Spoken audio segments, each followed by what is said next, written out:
Hey guys, this is Mike from my private library. Okay, this is my third book review, and I should finally be all caught up with my current reads, so let's get started. I have Peter Pan by J.M. Barrie. This version of Peter Pan collects Peter and Wendy, which is the, originally, Peter Pan was originally a stage play released in 1901 or 1904? 1904. Why is it so dusty? A stage play named Peter Pan or the Boy Who Did Not Grow Up. And later, after the play, he adapted it into a novel called Peter and Wendy. And then, between the play and between Peter and Wendy, he had Peter Pan in Kensington Gardens, which is also in this, which is sort of Peter Pan's origin story, Peter as a baby. So, yeah, this collects Peter and Wendy and Peter Pan in Kensington Gardens. This is something I was kind of in a mood to read something semi-classic on a whim. If you saw one of my previous haul videos, you saw I picked up a book called Peter Panzerfaust, which is a sort of retelling of the Peter Pan story set in World War II Europe. And in the back of the book, once I finished reading it, the author talks about all the references he makes to the original novel, the original stage play. And, having not read it, I missed out on a lot of those. I mean, you get the obvious ones, but there are a couple that I missed. And just for curiosity's sake, I went to go look for this book. So, just a bit of background. Historically speaking, the book has not been well celebrated. It has not stood up to the test of time with critics. But not because of the story. Most of the criticism comes regarding the author, J.M. Barrie. Kind of seen as sort of a controversial figure in literature. Basically, for those of you who don't know Barrie's backstory, Barrie was a writer in the late 1800s, early 1900s, and he was popular. He wrote a couple popular little things, mostly revolving around his Scotland, England, where he lived. He wrote little satires and stuff like that. But after he got married, he moved to England, and in Kensington Gardens, he met this family. They were called the Llewellyn Davies family. And it was made up of 3 boys. Later it would be 5 boys after a couple of years.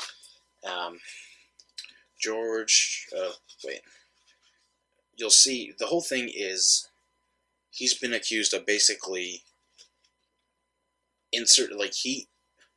soon after he met these boys, he really quickly inserted himself into their life.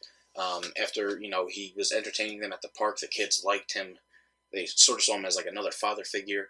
And after a couple months, he met their parents, and he became enamored. He almost fell in love with their mother, which, as you would guess, didn't sit too well with their father. But, the boys loved them all the same. The families became pretty close, and by the end of it, they had 5 kids. Let's see, what are their names? George, Jack, Peter, Michael, and Nicholas.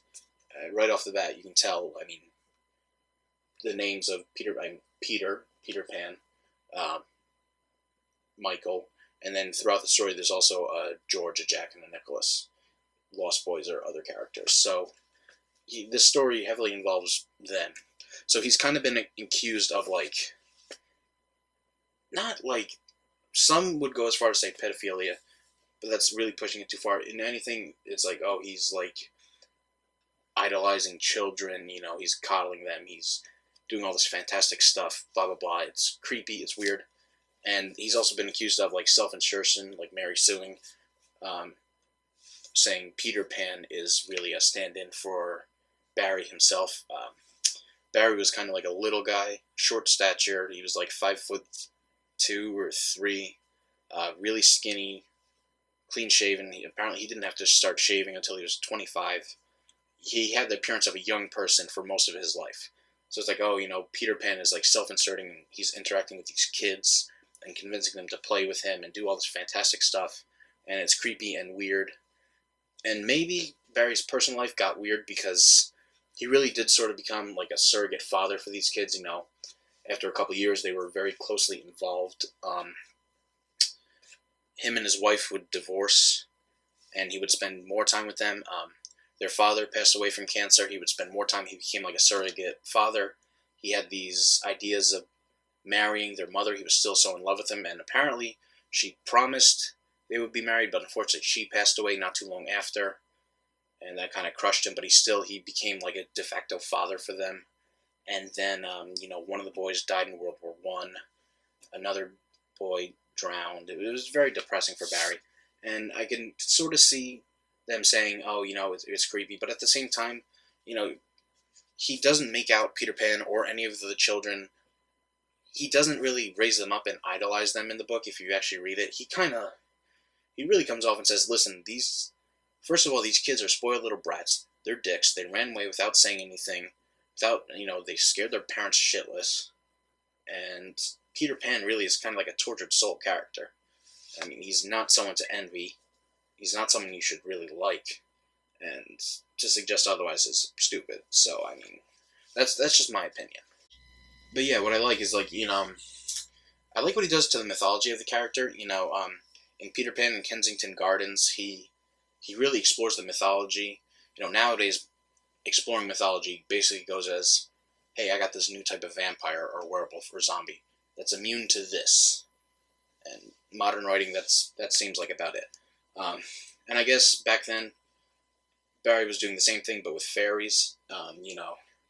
His mythology is when the first baby laughed, it broke into 1,000 pieces, and that was the birth of fairies. Fairies come from babies' laughter, and they are powered by laughter and mischief. So fairies are kind of troublesome little people who like mischief, but they're fueled by joy. And babies are born with the ability to fly because before they were born, they were birds. And depending on what type of bird, that shapes their life afterward. And all babies are born with the ability to fly, but once they think that they can't, they stop flying. It's silly. And, Kensington Gardens, you learn that Peter Pan basically just up and flew out of his bassinet a week after he was born and landed outside of Kensington Gardens in this little island and was brought up for a little while by the local birds and fairies. And when he tries to fly home after a while, he finds that his mother has locked the window and barred the window. And the first time he visits her, it's open, and he sees her, and she's crying, and she misses him. And he wants to stay, but he's tempted to go back to the island because of all the fun. And enough time goes by. He's still a baby because now he's with the fairies, and he's whatever magic. He's still staying young. So I guess a couple months goes by. He goes back to her to finally stay, and the windows are barred and locked, and she has a new baby. And he's so heartbroken that he leaves, and he swears off mothers as horrible things. So that's the backstory of that. But the actual Peter and Wendy story is a lot of fun. It's interesting, at least if you're a fan of the Disney movie. You see a lot of the references there. Or if you've seen the Broadway musical or the London musical. Or if you've even seen the original, the movies. I remember as a kid watching the Mary Martin version, which came out in maybe the mid-50s or mid-60s. So I think that was more heavily based upon the original 1901 or 1928 play script. It was a video cast of the play. And I don't think the Disney movie had come out at the time the Mary Martin stuff was done. So it's interesting if you've seen that. But yeah, like I said, Barrie really kind of shows that Pan is not this great character. He's really this tortured soul who's kind of doomed to this life of repeating the same mistakes and never learning from his mistakes, just doing the same stuff over and over. The really telling is in the last chapter, which is Wendy grows up, you find out that after, first of all, he flat out says at one point, right before the kids go back to home, he breaks the fourth wall, and this really funny little bit. He breaks the fourth wall, and as the narrator, he talks to Mrs. Darling and says, "Listen, your kids are dicks. They ran away. They scared the hell out of you. You need to, knock some sense into them. They need to be locked up and punished and made to see what they've done." And she says, "Oh, I can't. I love my kids too much. I can't do that to them." And he's like, "Well, you're a dumb hoe." So that's just my opinion. And then it goes back to the regular narration, which I just thought was really funny. But later on, Wendy comes home, but Penn convinces her parents to let her come for a week every year to do spring cleaning because, women do the cleaning and there are no women there. And she realizes after a couple of years, first of all, after a couple of years, he stops coming at longer and longer intervals, and finally he stops coming for 15 years, and Wendy has her own kid. But you find out that he forgets. He forgets everything that they did. He forgets about Tinkerbell, just kind of throwing it off as, oh, Tinkerbell, I guess, was just some fairy. She must have died. I don't remember. He forgets the Lost Boys, which is where it gets into the whole, he kills the Lost Boys when they get too old, which is very, very quickly implied about the author, but not that much. It's kind of just thrown out there. And even he forgets Captain Hook. And Wendy's like, Captain Hook, you had that whole big battle. You stabbed at each other. He fell into the big ticking crocodile. You don't remember that? And he goes, no, I forget people after I kill them. And Wendy's just kind of like, ooh, I'm glad I got away from you. And then when Wendy grows up, she sends her kid off with Peter Pan for a week for spring cleaning. And then her daughter sends her daughter off to Peter's for spring cleaning. And on and on. And Peter basically has a lifetime of surrogate mothers through the Darling bloodline. Like I said, Barrie really does not make Peter to be too likable. And he really kind of portrays him as a tortured, helpless soul. And that's what I think. So yeah, it's definitely not the best work I've read. It's interesting, at least, and if you want to read it just for that, read it for that. You really don't have to read Peter Pan, Kensington Gardens. It doesn't add anything. It just sort of explores the lore and the mythology of the Peter Pan world. So it's interesting, but it doesn't really add anything to the story. And it is a really quick read. I think it's exactly 150 pages, so it's like this out of the whole book. It was written in the early 1900s, so language is a little dated, but not terribly. It's actually really easy to read. There are a lot of footnotes, but most of the footnotes are this, when he says this, he's referencing this character, or Wendy. The name Wendy was not popular, and he used the name Wendy because it was referencing his author friend's daughter. And, it's a reference to her. She passed away when she was little, and that's why he used the name Wendy. Stuff like that. And you realize, he has a lot of references to Robert Louis Stevenson. You see, a lot of Treasure Island stuff, especially when he's talking about the pirates. He takes a lot of the pirate names from there, and he uses them there. So it's interesting.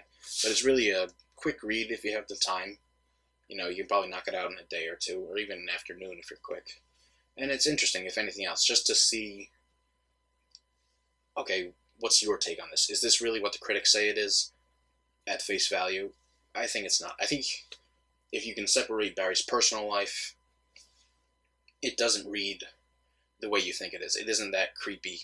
If you can separate Barrie's personal life from it, it reads pretty normal, and he's really not, idolizing these kids. He's just telling a fantastic story about them, but really he kind of gives these little backhand snide comments about them by the end of it, at least. So it's interesting historically. Like I said, it has not held up. It was never really that.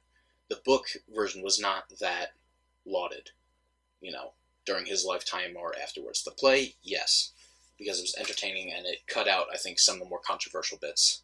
And because, eventually they had the Disney movie, the movie versions of the play. In the 90s, you got Hook, and God knows how many other. There's probably a second Disney movie with Peter Pan or book versions. But this is the original, and historically it's interesting to say the very least, so I think it's worth picking up. Okay, so that's it for now. I'm caught up on my book reviews. I'm about 3/4 of the way through Stranger Than Fiction by Chuck Palahniuk, so that'll be my next book review in the future. But I think my next video is going to be, I'll do a haul video or I'll do a vlog. This weekend I'm going to Special Edition NYC in New York City, Comic-Con devoted solely to comic books. So it's basically a really smaller version of the big October New York Comic-Con. And I'm going to have some stuff going on for that. And I guess that'll be it until next time. Let me know what you thought of this video. If you have any opinions about this book, I'd be delighted to hear them, because I'm going against the critics, I guess, and I'm not usually one to do that. So yeah, let me know what you think. Like and subscribe. Check out the blog, myprivatelibrary.tumblr.com. See you later.